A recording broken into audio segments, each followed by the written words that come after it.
Good morning and welcome to opening day. I am so happy to see everyone, and as I look out at this room, I am reminded how fortunate we are to have such talent leading CCRI forward.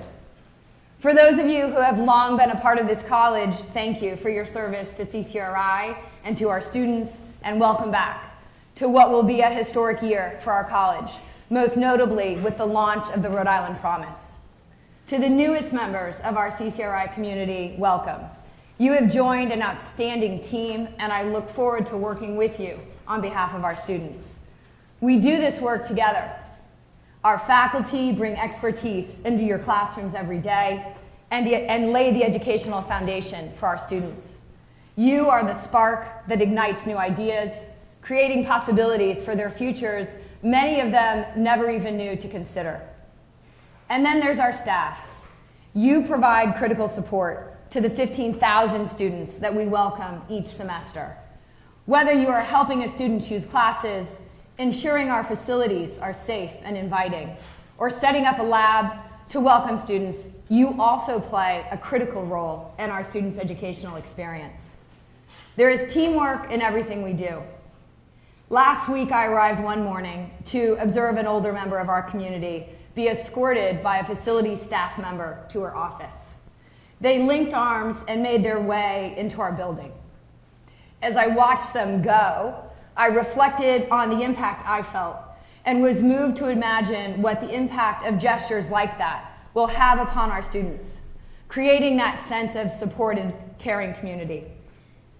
Earlier this month, I walked into the Great Hall, and one of our security officers was seated at a table, patiently helping one of our students navigate a transportation issue. And each time I come into a classroom, I see our faculty thoughtfully teaching, like in Newport, where I watched faculty teach our rehab students how to make patients well. So I thank our faculty for sharing your deep knowledge every day, and I thank our staff for taking care of our students and our college. Most important, I thank you for working together to support our students. Before I highlight some key college wins and preview our new academic year, I would like to welcome our invited guests. I would like to thank Bill Folks, Chair of our Post-Secondary Education Council, Barbara Cottom, Chair of the Board of Education, and Dr. Brenda Dan Messier, our new Commissioner for Post-Secondary Education. Thank you all for being here today. Thank you for your leadership. Thank you for believing in our college, our mission, and our people. I would also like to recognize our union leaders. Steve Murray, President of our Faculty Association, Crystal Bergantine, Vice President of our Educational Support Professional Association, Zudinko Juskov, President of our Part-Time Faculty Association, and Bev Wiley, President of our Professional Staff Association. Thank you for being here today. I also want to recognize our students. We are fortunate to have the leaders of all four of our campus student governments here today. I've had the opportunity to meet with many of you over the summer, and I have watched as you help welcome our new students. Thank you for being part of our team. To the Knight student government, thank you for your warm and inviting welcome to me when I arrived back at this campus after an off-site meeting. Seeing your faces in the window brings me back into the building, ready to keep going. We have leaders from our student veteran organization. Thank you for your service to our college and to our country. Welcome also to our student ambassadors. So often you are the first faces of our college to so many. Thank you for representing us so well. I'll now ask Bill Folks, Chair of the Council on Post-Secondary Education and a passionate champion of CCRI, to bring greetings.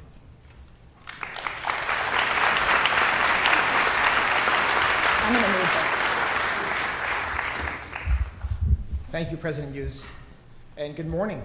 On behalf of the Council on Post-Secondary Education, I welcome you back, and I thank you for all of your incredible, dedicated efforts on behalf of our students, and I wish you a very successful and productive school year. You all look quite healthy right now. I hope you can bottle that for the November rains, if they come. But welcome back. I do want to, as President Hughes did, acknowledge my colleagues, Chair Barbara Cottom, who is the chair of the Board of Education for Rhode Island, responsible for K-20 education, which seems sort of like it's becoming an anachronism, right? 20. I think we educate ourselves well beyond And Barbara's great efforts there and the resources she's finding for CCRI and the education system in general has been terrific for all of us. And my new colleague, Commissioner Dan Messier, who is a longtime veteran of CCRI and has been a colleague of yours, has also been at the Department of Education in Washington, and is a RIC grad a couple of times over. So I welcome them, and I guess I highlight their efforts and our efforts to around the idea of student success, right, which is the obvious goal that we all have. And it's one of those very easily agreeable notions. Everyone's obviously in favor of student success.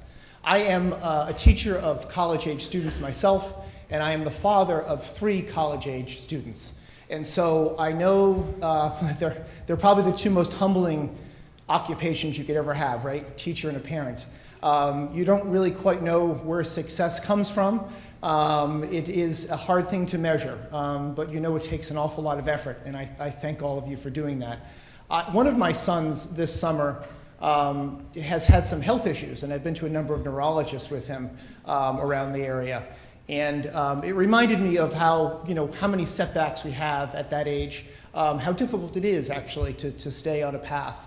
But we went to one leading neurologist, and it was good news, and it was a very serious neurologist, which is good. I think neurologists should be very serious. But we walked into his office, and he said, he put a nice high-definition screen in front of us with a picture of my son's brain, and he said, I'm looking at a perfectly normal brain here, which is great news. And I said, without skipping a beat, we've always thought of it as above average. And the doctor didn't laugh, which is good. My son sort of smiled. He sort of groaned, and he sort of smiled. But the doctor said, oh, no, all brains look alike. You see a picture of them, they're all the same when they're healthy. You just don't know if there's a Nobel Prize in there or if they speak 5 languages, but they all look alike. I said, okay, great. Note to self, never make a joke with a neurologist again. But I've always actually, I walked away from that encounter thinking, yeah, right, we're all the same. 99.99% of our genetic makeup is identical. And then the rest is sort of what we do with it. We have parents and we have communities that like to see us as extraordinary. And will always see us as extraordinary. If we're lucky, we actually bottle that for ourselves. And if we're luckier still, we have teachers and mentors along the way who show us how to be extraordinary, how to take that 3-pound gray, wrinkly mass and make it something extraordinary. And that's where we come in, and that's where the efforts of CCRI comes in, and I think that's where I hope this governing body, the council, comes in helping you get the resources to do exactly that. I think there's no more challenging role than being a teacher. There's no more rewarding role, as I think you know. And I think success is an ongoing, tenacious, relentless effort on all of our parts. And we hope we can help you do that. And so I wish you the best of luck this school year. And I hope you every bit of success for yourselves and for your students. Thank you.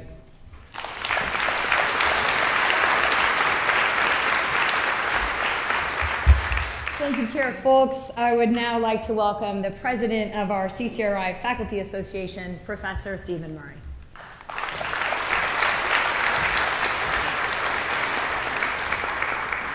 Hi, good morning, everybody. Welcome back. Thank you, President Hughes, our honored guest. Thank you for coming today. We appreciate having you here.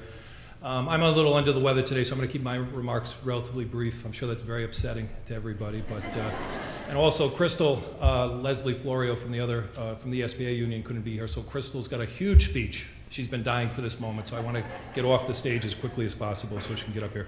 But hopefully, again, everybody had a great summer. We have a lot of challenges this semester for the Faculty Association. We're in a bargaining year. We've got a lot of committees to fill. We've got a lot to do. I met with the new hires last week. It was a great meeting. We have a lot of new people coming on.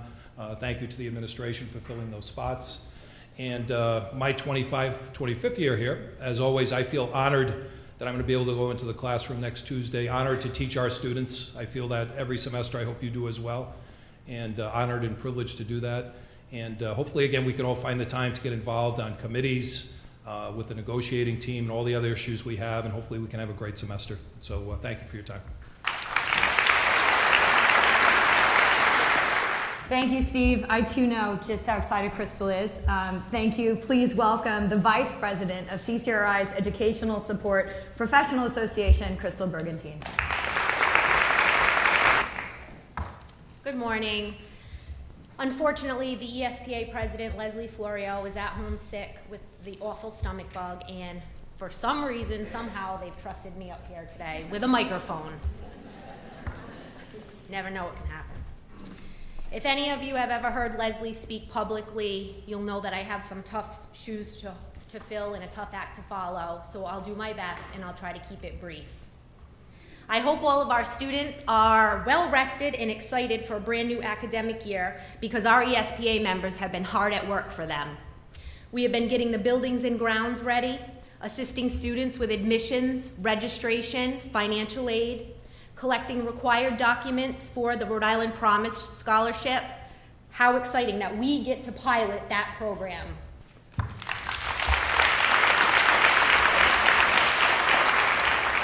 We've been collecting tuition money, assisting deans, department chairs, faculty members to get ready for the new semester. We've been selling books like crazy in the bookstore this week. We've been activating library cards for students, getting all the computers and other technology ready for the new semester, and the list goes on and on. Thank you, support staff, for all that you do for our students. The ESPA leadership team have also been hard at work all summer long, mostly every Monday to be exact, and my dream of having Mondays off came to an end very quickly. But it's okay. I'm very pleased to report that we've had some very productive sessions with the college's negotiation team, headed by Vice President David Patton, and the ESPA appreciate his support and commitment to our members. ESPA's main proposal, aside from wages and health care, which is separately negotiated with the State Department of Administration, our main local proposal is promotional language for our members. We believe that the college understands the importance of growing our people, and our negotiating team is confident that we will reach an agreement that will benefit our members. The ESPA is excited that the college has taken steps to implement guided pathways for our students. We are very supportive of this initiative. We believe in the importance of a more coherent and clearly structured path to help improve student outcomes. We would like the support staff to have some similar structure in terms of growing our careers. We have been brainstorming with Human Resources, CWCE, on ways to achieve this, and we look forward to rolling out some professional development and mentoring program for our members in the near future. We would like to thank President Hughes and Vice President Patton for their support and continued commitment in helping making this happen. So I believe we're in for an exciting year with many new great things for our students, faculty, and staff members. And we know there will be challenges along the way. One thing is for sure: success will only be achieved if we all work together to support our students. Educators working together, union leaders working with administration, and vice versa. I'd like to end with a quote from the book Tom Brown at Oxford by Thomas Hughes. "Schools and universities are, as in a body, the noble and vital parts, which being vigorous and sound send good blood and active spirits into the veins and arteries, which cause health and strength, or, if feeble or ill-affected, corrupt all the vital parts, whereupon grow diseases and in the end, death itself. What do you say we make the commitment to stay vigorous and sound? Thank you."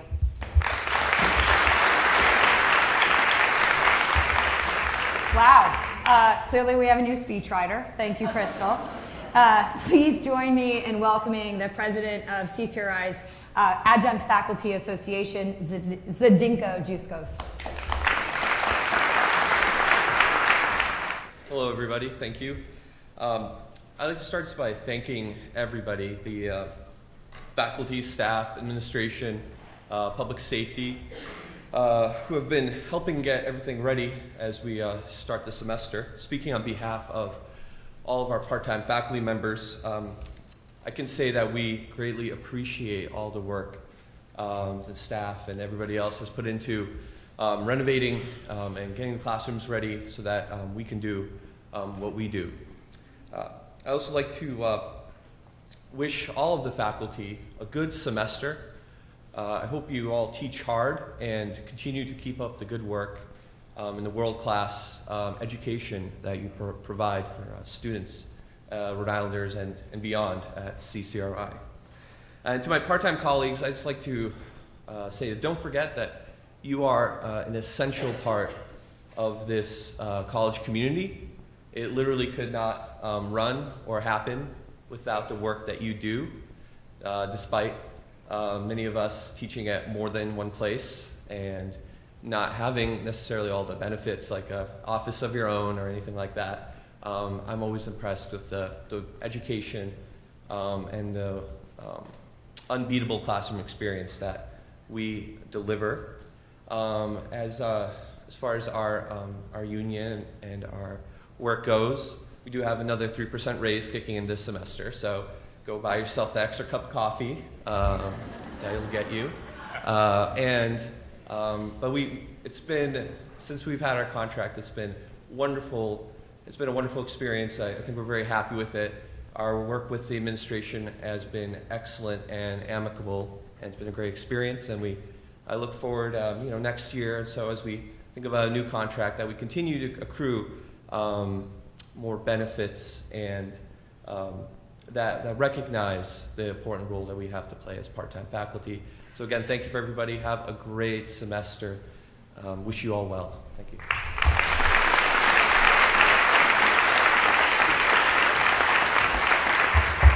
So thank you, Z. Finally, I would like to welcome the president of CCRI's Professional Staff Association, Bev Wiley. Thank you, President Hughes. Thank you again for your support to our association and to our college. And good morning and welcome back. And we hope, looking forward to another great academic year. You know, the chance for 2017 high school graduates who did not have the financial means but had hopes and dreams of attending college now have the opportunity through the Rhode Island Promise only available here at CCRI. The best part of that, as Crystal said, is that we all get to be a part of changing the lives of these young people by making our own promise to them to help them succeed. Today is the day that we begin to look through the eyes of our students to find out and experience what college is like for them. It is also the day we grow bigger than our differences and offer to everyone, regardless of historical rights and wrongs, a friendly welcome and an outstretched hand. The Professional Staff Association has some challenges as well this upcoming year as we finish the final year of our contract and begin negotiations for the next 3 years.